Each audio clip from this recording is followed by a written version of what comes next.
Team pick.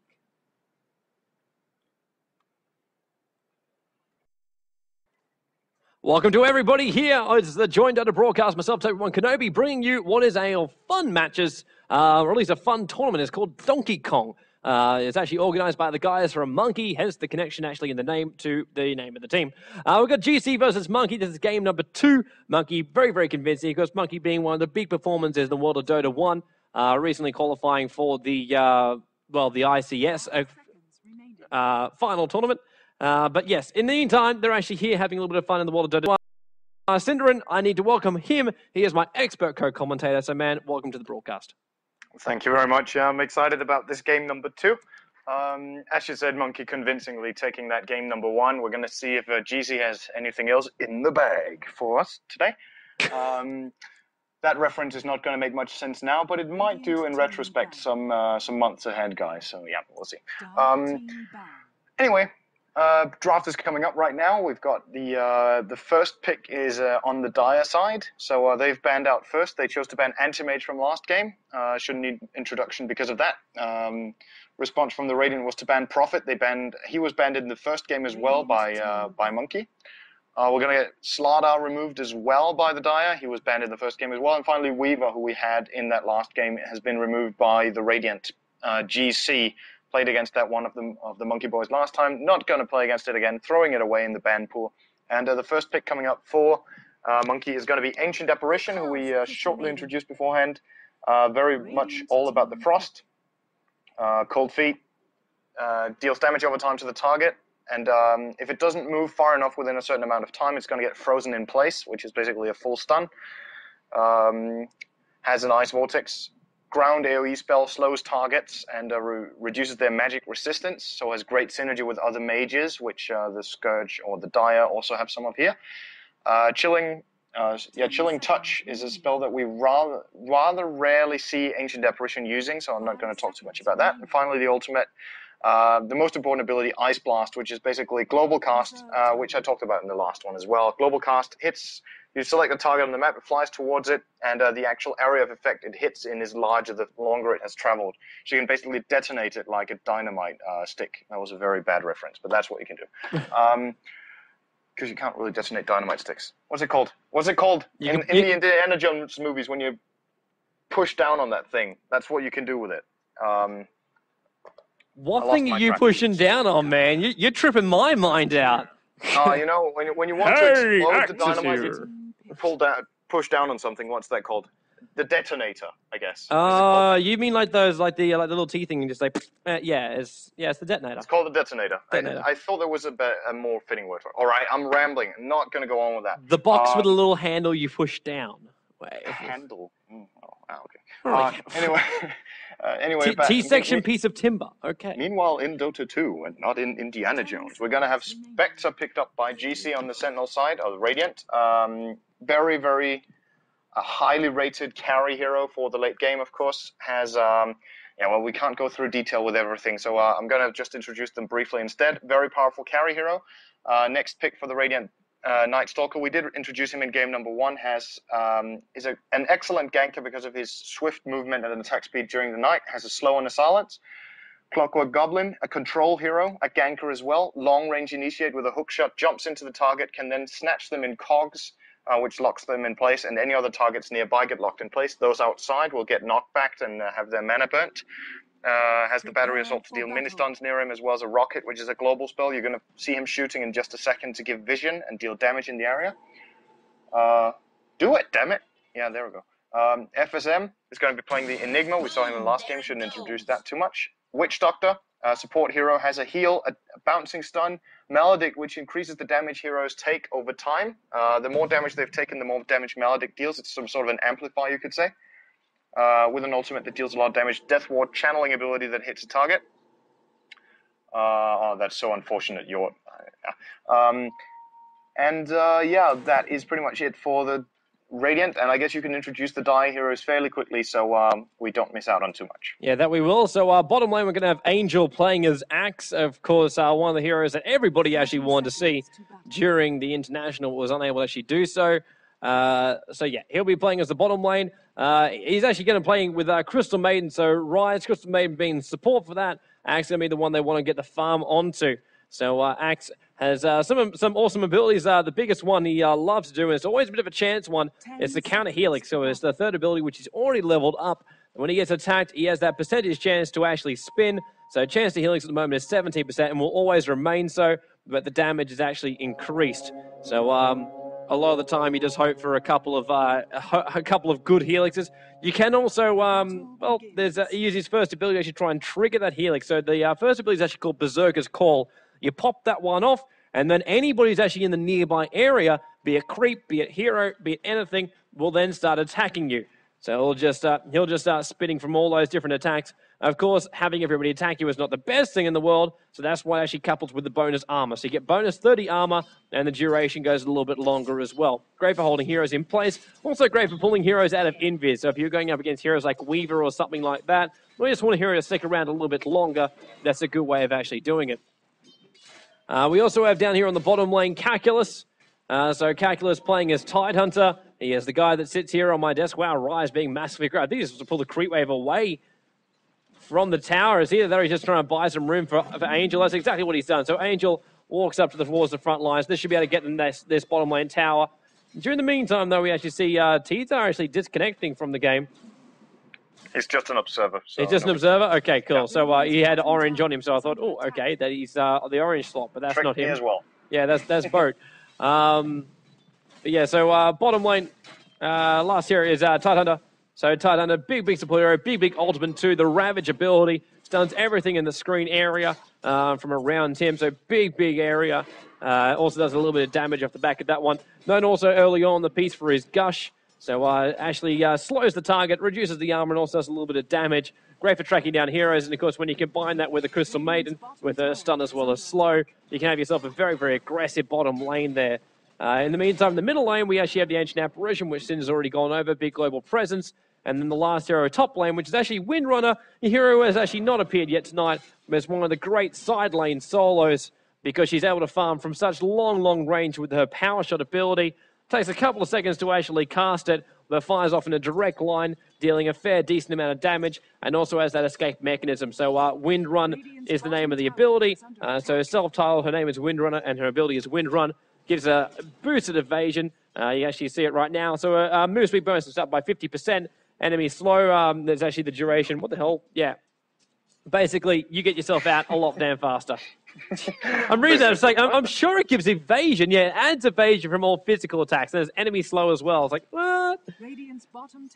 But yeah, you're definitely right. The Windrunner, we usually see that Windrun spell used as an escape mechanism, but that can actually be used aggressively as well. As you point out, it has a slow. And a Windrunner can basically run through targets while she uses this ability. So can run through targets to slow them down. It's very rare that we actually see that utilized a lot. But it happens occasionally to secure a kill, get that extra slow from that.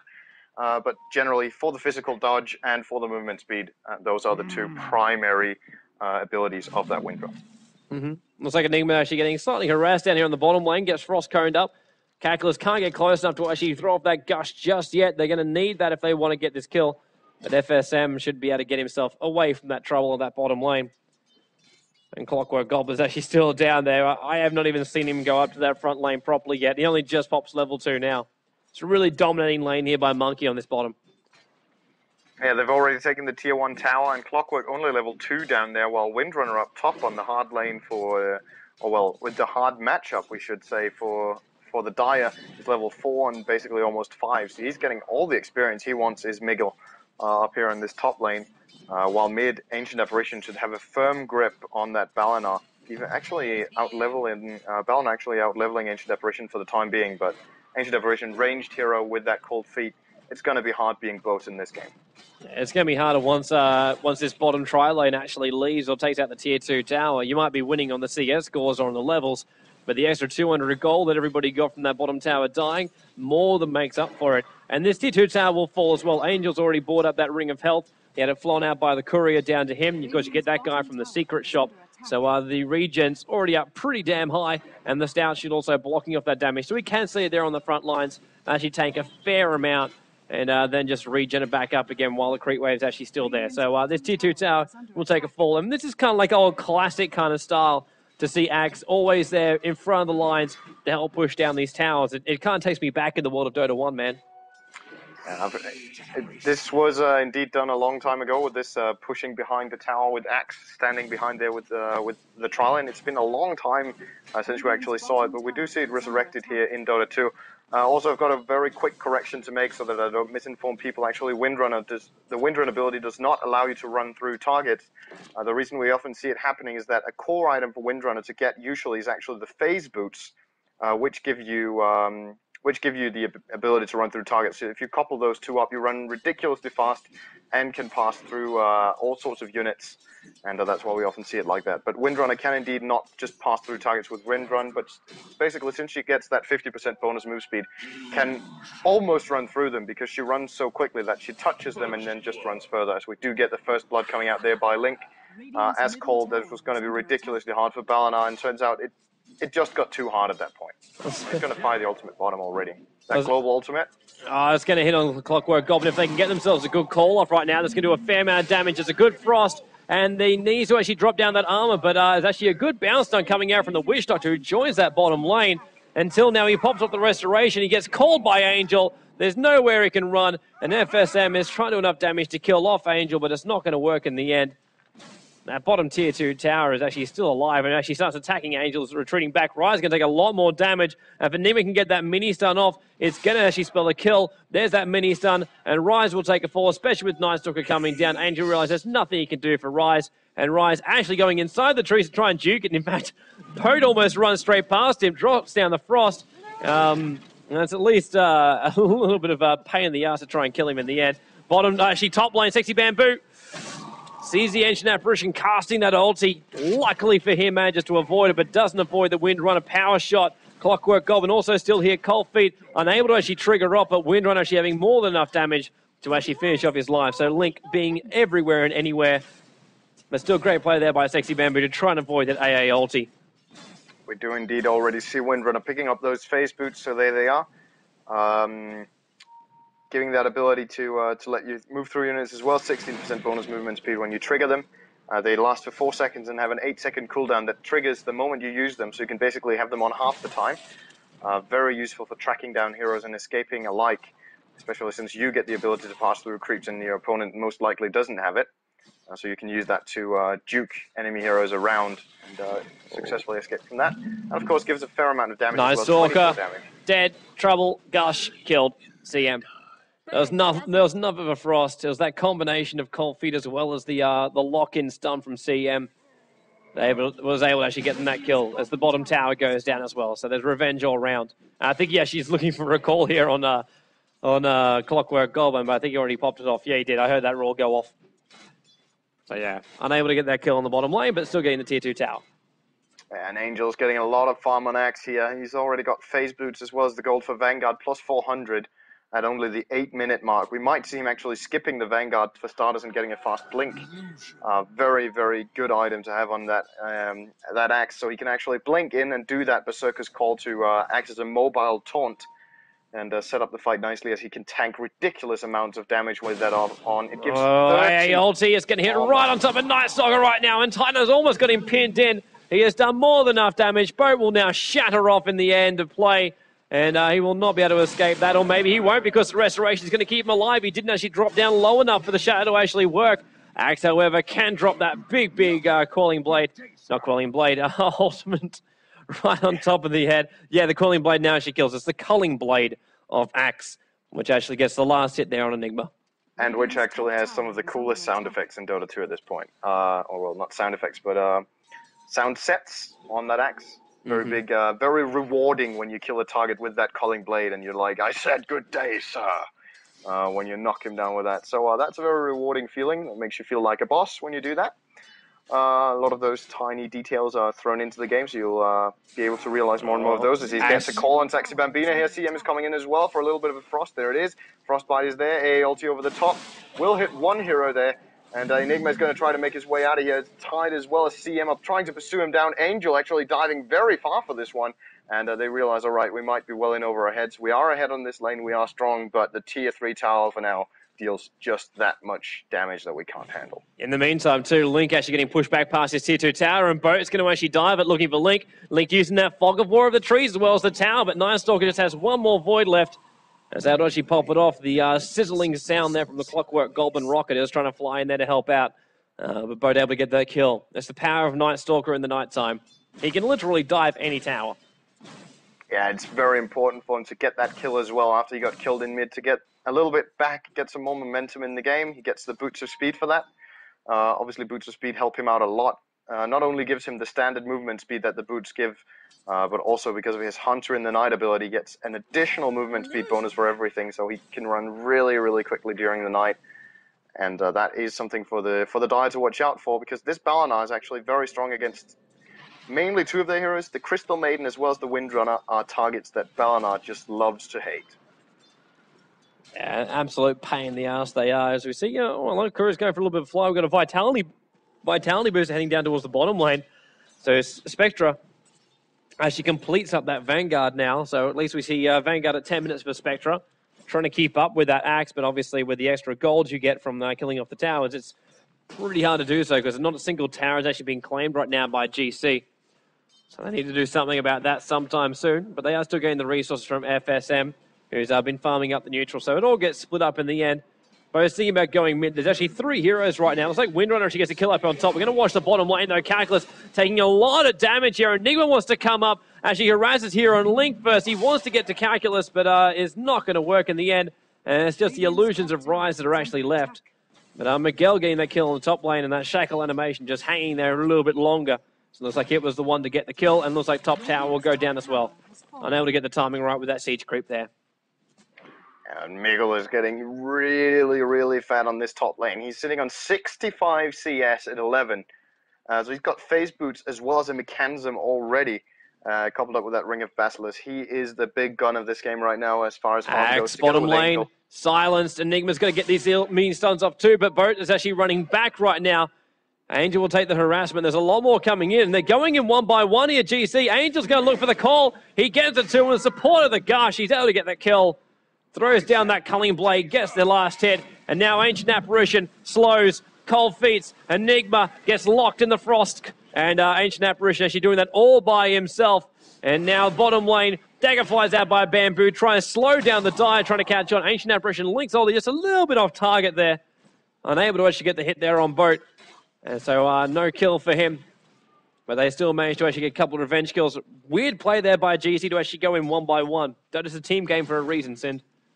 Yeah, they seem a little bit confused in that, and it's going to be very hard for them to actually get in on this. They wanted to kill that Axe, but he's just so tanky already. Now he's even got that Blink Dagger up on him as well.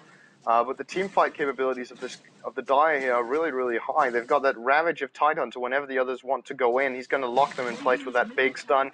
AoE abilities from Ancient Apparition as well as Crystal Maiden, while the Radiant, primarily focusing on single target abilities, can't really take that fight in the woods, and they got a little bit confused. Some wanted to go, some wanted to back out, and if you don't have the same mindset, you get split up and you get killed. Yeah, that you do at the moment. They almost got killed up in the middle lane. Wishdom just trying to retreat from Miguel, who tries to actually pop the shackle, using the creep wave to actually get it to chain, but didn't in the end. Link was ready to throw down his ultimate if it actually held him in place. But just a little bit of an interesting play in the mid. Props to Clockwork Goblin for being ballsy enough to actually deny that middle tower, even though the rest of the Dire was actually rotating through his neutrals in towards that mid. They were thinking about actually even getting the kill there on the middle lane on Miguel, but in the end, unable to actually do so. And the mid is basically, it's claimed. It's claimed by the Dire. They're just trying to get whatever farm they possibly can. A lot of hopes, and it can actually work. We actually have a little bit of flashback to the Na'Vi game that actually happened the other night. It was a difference of kills by about 20, and the racks were completely against them. But just a little bit of farm on Spectra can actually outcarry this. So maybe that might be possible, but it's a very, very big maybe here, Sind. Yeah, Spectra's going to need to get a lot of farm up to actually turn this one around.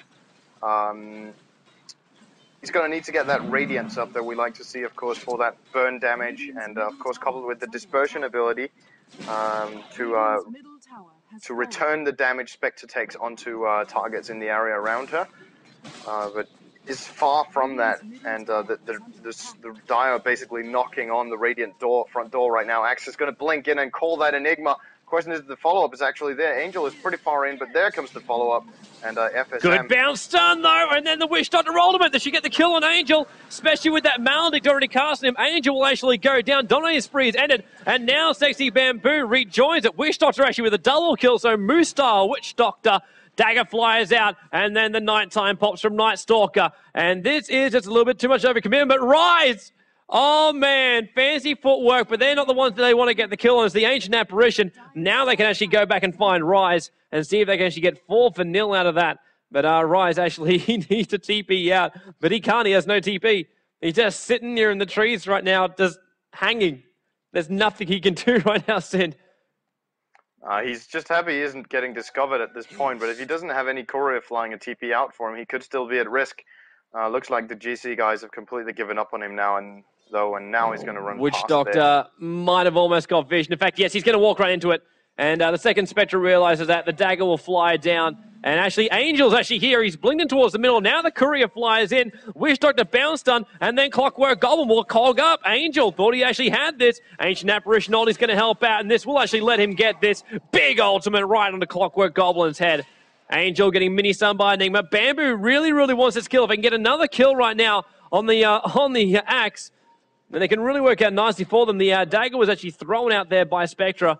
Of course, the ability is basically like it's an instant phase on terrain as well. Axe blinks in towards the middle, but unable to actually call anything as Enigma's already fallen back. But yeah, Spectra, still a couple of good kills, and it's a good defense. There's no Rash gone down, and I think Monkey just got a little bit too overconfident when they just dived in before.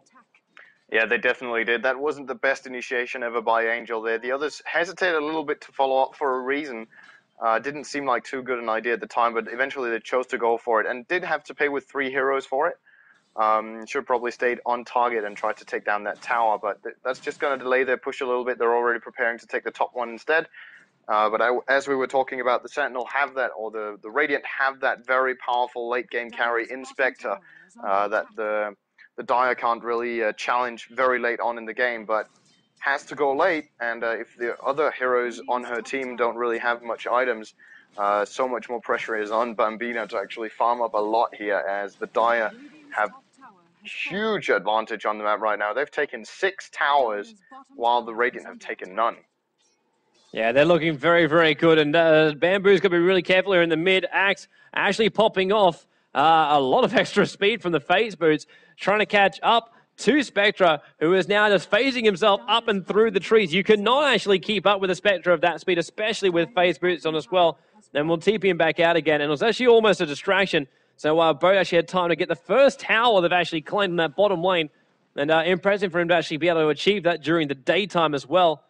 And they're going to get back in towards the mid to see if they can be impressive on the defense against 5 heroes from Monkey. Yeah, and 5 heroes with a lot of items, we should say. There's a Blink Dagger up on Calculus as well on that Tidehunter, 4 Staff on the Windrunner from Miggle, and Ograx on CM. So all of them are getting big items actually for the heroes. 4 Staff is on on Ancient Apparition as well. And looks like GC don't really feel like they can challenge the Dire here, just trying to harass them off with rockets while holding their tier 3 tower. But that one is only going to hold for so long. Yeah, it's getting a little bit more chilly around here as Ancient Apparition wants to move forward to the tier 3. It's not down just yet, and Wish Doctor wants to get himself a good bounce done as well as ultimate, just like he did last time. And Axe actually took a fair amount of damage early on the piece. I think actually someone's got a mech. Yeah, Windrun's actually already popped off the mech. So Angel took a lot of damage from that tier 3 tower in order to do damage, and Bamboo actually denies it in the end. And that's just opened up a big, big opening for the mid. They might want to keep that alive a little bit longer, but they don't want to give away that extra gold. Bode silencing Angel, getting mini stunned as well. He can't stay there on that front lines too much. Clock jumps in. He wants to get the cogs. He gets the cogs, but Miguel is actually forced up back out again. Blink in from the Tidehunter. Big ravage on the entire Sentinel side, on the entire Radiant side. Bode wants to dive in. Finally can pop off his nighttime. And Spectra also pops off her ultimate. Enigma gets a fantastic black hole. He got everybody bar Rise, who in the end actually gets a frosting on the Enigma.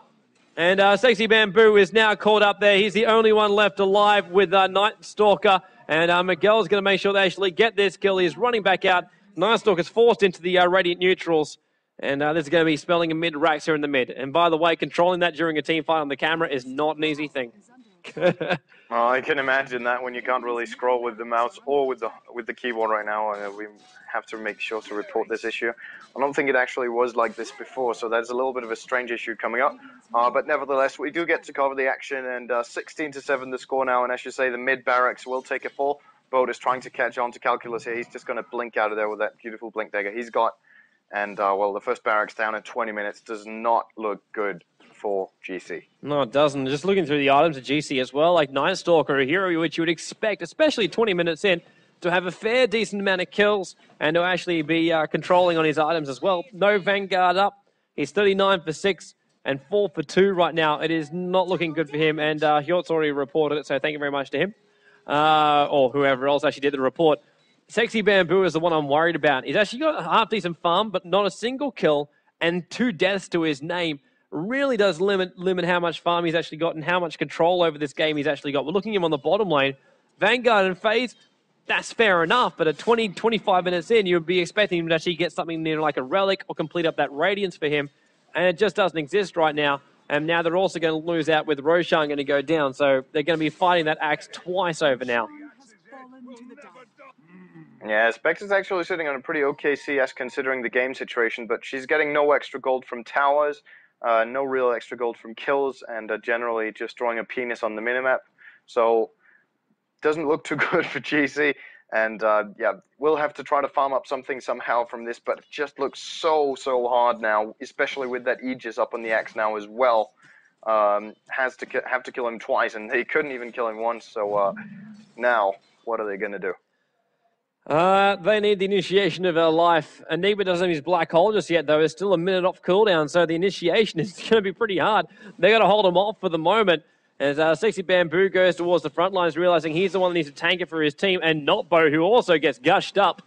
There's a lot of mana for the die, though, and in goes Axe. He gets the call. He's got Bamboo as well as Enigma. Big Ravage, big AA ulti, and now Sexy Bamboo forced to pop off his ultimate to try and catch anybody in the back end of play, and that's actually what he's done. He's actually jumped outside the main base while Angel gets caught in place by the power cogs there of Clockwork Goblin. Sexy Bamboo has actually got himself inside the trees, realizing he couldn't actually go in, use his dagger to get himself back up again. Miguel's really tanking that tower. He force-starts himself back down again. Bo wants to get the kill, but he gets Culling Blade by Angel. Wish Doctor comes back to life again, so still actually only 2 being killed off right now. And now the dagger flies back in towards that mid, stops the regeneration there on Miguel. And this could actually be a chance right now. If Clockwork Goblin can get a good hit, and Enigma might even have his black hole back up in just a moment. In fact, yes, he does actually have it up right now. Good bounce done there by Witch Doctor. And it should be enough for them to actually kill off Angel. He's been taking the tower the entire time. And, yep, there he goes. But because he has that Aegis more, so we'll be back to fight yet another day.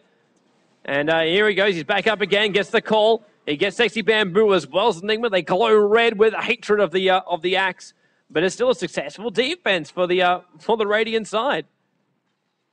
Yeah, actually managed to hold on to that one. Interestingly enough, didn't lose the base tower in that exchange, and did get a couple of kills, or at least one, and did get the axe Aegis there. But the pressure is just going to continue now, and I'm not sure if the Radiant can actually hold this. They're going to lose the base tower now, and without that tower, that axe tanked so they're buying the time. The dagger's going to fly. The Wish Doctor needs a good stun as well as ultimate. There goes this stun, bouncing stun. Clockwork latches Miguel. Big range. Wish Doctor drops the ultimate, going on Angel. Angel's taking a lot of damage already, but he just calls on the Witch Doctor. Enigma Black Hole, good AA ulti is going to help out right now. They're still going to spell the death of Angel. He actually gets one last cull out in the Enigma, but not before Night Stalker finishes his life. They will catch down Calculus as well. Axe actually buys back into the game and TPing in towards the middle. He thinks he can save off the Tidehunter. Sexy Bamboo pops off the ultimate. He's checking out, and he actually catches Rise out right now, and also sees Angel coming back into play, so he realizes it's not going to be worth fighting. Let's fall back and be happy with what we've got. Yeah, and they managed to hold on to the barracks then, and now there's a Blade Mail up on the Spectre. Interesting to choose that right now, as a comeback is being called by Tazar. Bottom lane, though, And Night fight goes Stalker, on. trouble, but Bamboo's going to come in. Boat's locked in the cone. He wants to get the cold feed off Link, but he can't actually do it. Angel wanted to chase it, but he stayed too close to Sexy Bamboo. There's a lot of damage being done. Clockwork on the Ancient Apparition gets the kill. Night Stalker coming back in again. The dagger hits on Angel, but the Ravish tries to stop it. Will it be enough? Boat's just running. Boat gets the kill with the last void. He wants Rise as well, but Sexy Bamboo's going to take care of that. 1 slice, 2 slice, tied with a blink, and they actually kill off the Night Stalker. Bamboo is still there and then pops off the blade mail. The more damage they do to him, the more chance they have risk of Rise actually dying. And Bamboo goes inside the trees, gets the kill on Rise. Fantastic bounce done there by Wish Doctor, holding the Tidehunter as well as Windrunner out of play. Sexy Bamboo is still caught inside the trees, but he's going to dagger himself back out and away from the Ancient Apparition ulti. And now Ancient Apparition goes back to his original target, the Enigma, who got caught in the cold feet. Power shot by Miguel. Ancient Apparition's got to realize he's got to fall back right now. But fantastic play by both sides, playing everything they've actually got to get these kills. And yeah, the Radiant holding on. Amazingly enough, getting a couple of good fights off right now. It seems like the bigger the disadvantage in the game was, the better they pulled off the fights. A little bit of a shame for them that they didn't pull those off a bit earlier when it was a little bit more leveled. But yeah, they actually managed to stay alive in this fight with a couple of heroes and get a lot of good kills. Spectre sitting on that blade mail as well as 1,000 gold now, so might be working her way up towards perhaps a Radiance, perhaps a Diffusal blade. And well, the Dire need to stay a little bit on top of this, because if they give GC a little chance, just 1 or 2 more good fights for GC, and they've got every chance of actually making a comeback in this one. They're getting closer and closer by the minute, and now I think they're going to try to put a stop to that with that Spectre down on bottom getting cold. Yeah, there goes the blink in. The core goes the gush as well. Negative armor. He did get that blade mail off, though, but the culling blade, it is so good for finishing off those heroes. And that is why Axe is so amazing when it comes to that. I said good day, sir. And that is what he would have actually said if the sound effect actually went off. Wish Doctor still wanted to go on Miguel, who decided when she got up against the entire Radiant side. But does actually get himself a couple of more. She got mech charges off. The headdress still actually having its effect as well. So they are bringing support back in towards that bottom lane. They want to get a second rack. Angel wants to get the call there on the Night Stalker. Enigma is still here, though. And actually going for Miguel once again. The cold feet bounced down by Wish Doctor, holding the Dire in place. The Rax hasn't gone just yet. The AOD does hit on Night Stalker, however, so he doesn't want to get too close to this. And Angel taking a lot of damage already. He does actually have that heal, but he doesn't have the Aegis like he did last time, and he wants to bring down this bottom. He might be able to actually do so. The damage is still being done, but the fortification's going to stop it. And then comes Sexy Bamboo. He is now respawned back in again. The mech charge pops off. He is going straight for Rise right now, popping up the blade mail. Bounce stun goes up, but the Ravage goes off by Calculus, allowing CM in the middle of a BK being ultimate to actually pop that off. It's a good ultimate from Wish Doctor, bringing down Calculus as well as a good Enigma Black Hole before he actually ended up dying to Axe, who gets himself a double kill. Sexy Bamboo runs back up towards the high ground. He really wants to get this kill on Miguel, and that's the one who's actually affected by the dagger. Bo was looking for Link, but he gets himself up high, and Bo will actually jump in. The 4-star brings Link back out again, so he does actually get that kill. And, well, in the end, Spectre and Night Stalker, they're the 2 left alive, but they're also the 2 most powerful heroes on this Sentinel, on this Radiant side. And because of that, Angel with a low mana decides to actually run back again. 3 for 3. This is actually pretty freaking close. And the fact that Tier 4 towers aren't dead in the mid still gives hope to the Radiant side. I do actually love the fact that Clockwork Goblin's actually gone 4 Bracer. It's been a while since I've seen Clockwork Goblin with 4 Bracers. I'm not sure I've ever seen that before. And he's actually going Strength Treads as well. You want some HP, man. Fair enough. Well, the Bracers are the desperation items, especially when you go more than 2. If you go more than 2, then you realize that you're having a horrendous game and you just need something to actually help your team win the fight. So it's fair enough what he's doing. This vision, though, for the Dire, as well as the Radiant, that's what was actually setting that up to know when they can fight. It's just these wards sitting up on the high ground. And it is watching FSM farm, though. Yeah, and the question is if Axe is going to find an opening on that. Of course, Axe is level 15 now, so very close to that level 3 Calling Blade. Basically, the way that Calling Blade works, to the guys watching for the first time, it's a single target ability. Deals a set amount of damage and kills the target if it's under a specific amount of HP as well. Basically, the damage of the ability is 150, 250, 300 on the 3 levels, but on the 3 levels as well, the kill threshold is 300, 450, and 625. So on level 3, if the target is just below 625, he can instant kill it with that Calling Blade. And when you look over the hit points of some of the Radiant heroes here, basically means that a Witch Doctor on about 2/3 of his HP just gets smacked by that axe with one single hit. Enigma, half HP, axe is going to munch on that one. So that level 16 on axe, it hurts, and it hurts a big amount. Yeah, that it does. It is a big power of axe. But of course, Axe is also a risky hero. You've got to be very, very aggressive with him. And sometimes you've got to dive into situations which you know are not what you want to dive into. So, yeah, sometimes actually got to be very, very aggressive. And it can cost him his life. And it can generally cost a team fight, too, if he does get caught out. And as we see the dagger flying out there onto Link from Sexy Bamboo. They've got to deal with this middle lane in just a moment. And because of that, now we're going to see the initiation here on that bottom lane. And there goes Angel dumping himself in. Sexy Bamboo haunts out. So who will actually jump to? At the moment, Axe is still here. And he just stays up. But there's a good stun. And an ultimate there from Wishdot, just a little bit out of position. Does force Axe as well as the rest of the Dire team back again. And they've got to go back in towards the mid lane and defend that Rax. And then we will take care of it with a conversion, but they'll still look to actually engage here in that bottom lane. That Ravage is still up for the tide. Axe still wants to go in. His Culling Blade is still up too. And there goes the pipe, and then the latch. It's a good shackle shot here. Nice Dog is caught out of play. Enigma doing a lot of damage right now towards Link as well as Miguel. And Clockwork jumped on a very, very back end on the Rise. Rise actually going down. Bounce done here by the Wish Doctor. Just wants to get kills here for Sexy Bamboo. Screw what's happening to the rest of the players. Sexy Bamboo bringing down the Ancient Apparition. Now they can come back and they can focus on Angel and Calculus. FSM can't get away. Windrunner with a good power shot over the edge. And gets the kill. Sexy Bamboo in the middle of 3 heroes right now. Got to realize actually in a little bit of trouble, but that's what Blade Mail is for. Gush goes off. The damage is still being reflected onto Angel. Clockwork Golem pops off the rocket as well until he gets shackle shotted up. Axe, he will be able to get this kill, or will he? There's still the stick charges going off. There's a good power cox pushing Angel away from Axe. Angel away from the Clockwork Golem until Tanana blinks up, lets off the Gush, gets the remaining kill. Spectra's got to fall back. He's got an earn charge on a negative way on him. And he will fall back to the tower, to the main base, to actually heal up. Wish Doctor and Enigma's back up again. This bottom rank still actually hasn't fallen yet. I'm actually thinking the Glyph is actually probably still off cooldown. Enigma's going to come in. Mini stuns on Angel. Dagger flies out again. TP support's going to go. They just want to get Miguel. Angel's going to be forced to actually defend his support heroes, but just stopping him from actually getting the main barracks down. And because of that, shackle shot, Boat gets himself a slow there on Calculus, or at least a silence. Angel's still here. Can they get this kill? If they can kill off Axe, it's going to be a great play. They need this kill. Sexy Bamboo, he can't actually get himself over that tree line just yet. Angel lets off the call. Shackle goes on the Night Stalker. And Spectra, now he comes back, haunting on Angel. Ancient Apparition is going to hit on the entire Sentinel team, entire Radiant team.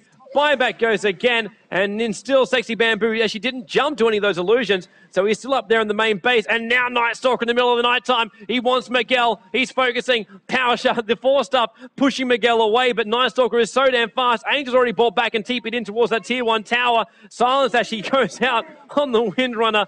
Boat gets called. He could be able to actually run away from this one. In fact, he is actually going to, and he's actually going to run in the opposite direction of what most people think he wants to, because he actually just wants to kill off the Ancient Apparition. He gets himself a double kill.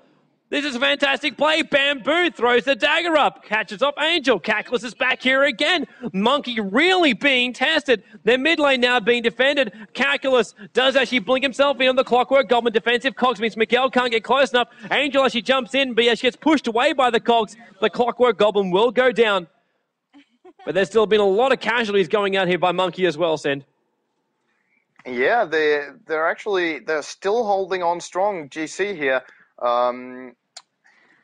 Will be harder and harder, of course. They're about to lose their middle tier 4 towers guarding that ancient fortress, which the game is, of course, all about bringing down. And now the push is going to come in, and that was what I was about to say. The timing now, it's going to be really, really hard. They've done an excellent job, but now might just be too hard. It's great though. I love the way GC are approaching this. They don't care about Angel. They're going for the supports. Bring down the supports, and that's the most important thing. Then they can focus Angel down. In fact, Angel's just taking damage because he's not quite sure. Do I help out? There's a big AA ulti again, but it only hits on Night Stalker. Support's still going to go down. There goes the dagger. He's going for Riot. Sexy Bamboo diving it once again, forcing those heroes back. Enigma's still here. He still actually has that black hole up. Blade Mail now pops up by Sexy Bamboo, so we'll be happy to run in, but of course the pipe also pops off. Bounce done here by Wish Doctor. Wants to go on Angel. Missing on the Malediction. Very, very hard ability to actually pop off on the right hero. And Sexy Bamboo is still sitting on the front lines. Angel's got to get to the point where he's just got to try and tank this. And a lot of damage being done. Ravage goes. Wish Doctor tries to actually pop off the big ultimate. Sexy Bamboo in a lot of trouble. Clockwork Goblin jumping on Miguel. Coming in the back of play. Bo comes in. He's going to kill off Rise at this point. BKB's going to help out. It's a great Enigma black hole. It's got Angel. It's got Calculus. Buying time for Bo to kill off the support heroes in the back end of play. Now she wants the Tidehunter. It's either that or Link. He can actually get both. He's going to get it. There's another double kill, even though Axe has actually claimed 3 of his comrades. And Sexy Bamboo, he's on the run. He can actually kill off Angel right now. In fact, there goes the dagger. Slows him down. Impossible for Angel to actually run away from that. Gush slows down Sexy Bamboo, though, so Calculus trying to help out. Night Stalker trying to catch up, but the blink is, it does come off his cooldown. The attack was not there on him, so Angel was able to get himself away. But Boat, actually, he's diving. This is a huge dive. But he decides to turn around, realizing his tier 4 tower's about to die in the mid. Unbelievable. They actually still held on to that. Of course, they did lose their 2 mid-tier 4s, so now they're going to be really careful not to lose that ancient fortress while in the middle of a fight. But they actually did pull that off. And the only thing it cost them was a rebuy on that Night Stalker, who even had the gold to buy a point booster after the fight as well. So he's going to go for that Aghanim Scepter, which basically provides him with unobstructed vision during the night. I think it's 2,000 range on that basically map hack you've got running around you. You'll see everything in range apart from invisible units was what I meant to say, yes. Alright, Spectre also rebought. Is a call coming out from Tsar, so that is pretty important. And yes, Spectre did rebuy indeed. She's quite far away from a big item once more, but still holding on. And I feel like it's the Radiant gaining most from these fights gold-wise and experience-wise, because they're the ones with their backs against the wall. They get most XP from the kills because their opponents have the higher levels. But actually, I think that's about to level out. Even though the score is 25 to 34, when you look over the hero levels, they're actually completely even, almost at least. While like 5 or 10 minutes ago, they must have been huge advantage for the Dire, but it should be easier. The funny thing is right now is 20,000 gold difference between the two teams in favor of the Dire. It is a real props to all the GC guys, and now they're going to want to initiate. They've got the vision down there, and there's 3 heroes called out of place. Night Stalker pops off, and, well, Link's actually taking a lot of damage already. Clockwork jumps on the CM. Costs go up, pushes Link back out again. Spectral Horns down. CM does get a good ultimate off, though, but that's because of the BKB she's brought up. Link actually on very, very low HP. If Sexy Bamboo takes too much damage, it's actually going to pop him. Tidehunter gets the Clockwork, and it's actually a 2-for-2 trade in the bottom. Now Angel wants to get the Wish Doctor with the call. He's able to do so. The heals was not enough. And Enigma also forced to fall back, but Sexy Bamboo is going on the Tidehunter, so Enigma won't fall back that far. In fact, he's going to want to stun off Angel to stop it. Battle Hunger going off. Sexy Bamboo chasing Tidehunter inside the trees. Enigma down does get called, so he will actually go down, and Windrunner wants to make sure of that. In fact, Axe with the last cleave does actually do it, not with his ultimate, though, and Tidehunter does a good job to actually escape out. Now, Sexy Bamboo's a little bit too far in. He's the only hero alive right now for GC on the run from Miguel and Angel. He has no TP scroll, but who needs one when you've actually got a dagger? Now getting called. He's got to be really careful. He doesn't have to buy back again. Shackle Shot holds him in place, dropping on that life. He will pop off the blade mail. There goes the dagger. Runs himself inside the trees. He can't be followed down there. There is nowhere to get down there. The power shot actually missing because he was too far down south. But he is stuck there while their ancient fortress is actually still being attacked, and he needs to get back sometime soon. Yeah, they've got to defend this one. Of course, it's already down to half HP, as you point out. That is, that's basically going to be the GG, of course, if that one falls. And Spectre, being caught out of position like this, has to get a TP scroll and get out of there. Sells an item, runs up towards top here to buy a TP, but Miguel has figured it out. He knew there was no TP scroll in Bamboo, and now he's going to get killed off by Power Shot in the hit, and will not have the gold to rebuy, because on the courier there is a Yasha that Bamboo just brought up. And that's going to mean a minute for the Dire to actually push this through. If they feel like they've got the chance, they could definitely go for this now. Well, they could go for it, but are they going to go Roshan? He's back up alive as well. And maybe they're just thinking about claiming this bottom racks. That is possible for them. But the Night Stalker is still very, very strong as well. I think the biggest problem Monkey are having right now is they don't know where to attack. Do we just go straight for the racks and sacrifice ourselves for it? At which point I'm going to say, yeah, great idea. But they're having real trouble trying to actually keep everybody alive, keeping their supports alive. They're getting focused down. 26 seconds now. Rocket will fly down towards the bottom lane, just try and slow them down a little bit. But Clockwork Goblin's out of position. Night Stalker and Enigma both out of position as well. There should be a glyph to buy some time, and Spectre can haunt the second he's back up again. Enigma slowing down the creep wave. Mealy Barracks is still alive for the moment. It's not dead just yet. Angel wants to try and make sure it's done, and there goes that Mealy Barracks. That's a critical moment right now to see that Barracks go down. 1 second. Spectre's back up again. Miguel's in a little bit too far. He's going to be very, very careful about diving that far, especially now the Bamboo's back up again. They might think about initiating, but no, the wise thing here by Monkey, they will fall back and then take Roshan. Yeah, they've got 2 racks advantage right now and 12 kills as well, so there should be no way of coming out of the base here for the Radiant. They're going to have to stay in base with at least 1 hero, else they're going to lose that Ancient Fortress now, as that is completely exposed. So they can't send 5 heroes down towards the Roshan pit, and that's going to mean there's another Aegis going to come off, probably an Angel again if that's what they want. But yeah, that advantage right now, even with the good play that the Radiant have pulled off, I think now it's going to be nigh impossible to pull this off. The Radiant's going to look for this. They've actually smoked up. They want to actually stop this Roshan attempt. Second rocket will pop. Roshan is still not dead. In we go. The ultimate from Bamboo. He will get this kill, or will he? Clockwork Goblin's jumped in. Tana pops a Ravage. Sexy Bamboo is already dead. This is not what they wanted, but there's a lot of damage being done to the Radiant. To the Dire, I mean. Link is actually up on the high ground. Has been forced back up to safety. Miguel is almost dead, but it's sacrificial everywhere. Enigma tried to pop off the black hole. It was not enough. It was a big, big play to get it. The haste will not be enough. A lot of damage being done to the Dire, but the Ancient Fortress will now come under attack, and that is GG. That was a very, very big all-in play to come out in the end, but if that actually paid off, it would have been a massive, massive game changer. Yeah, that is going to spell the end of the game. There it goes. The Ancient Fortress of the Radiant has fallen. 2-0 victory for the Dire this time around, played by Monkey. Of course, they were Radiant in the first game, so both sides won 1 game. But both games were won by the Monkey team here against GC. So you've got to say, when watching through both games, a well-deserved win, but what a fight GC actually managed to pull out in the end of this one. Just when we thought it was over, they actually stepped up their game and gave us quite a thriller here during the end, if they would be able to come back. But unfortunately for them, not going to pull it off, but they put up a good show, you've got to say. Well, they put up an amazing show for Monkey, who you've got to class it in the top 3 of basically all Dota 1 teams right now, and they do play a crap load of Dota 2 as well. So, yeah, all props to GC. Really, really well played. It is, however, Monkey that does take out this King of the Hill match, best of 2 in 2 games. And we'll be back here as well with our next game coming up. We're going to stick with Monkey, and they'll be going up against EMC next. So stick around here. It is your Join Dota stream with myself, Toby1, as well as Sid, bringing all your fun action. So, guys, we'll be back here in just a moment with more Dota 2 matches here from the Donkey Kong series.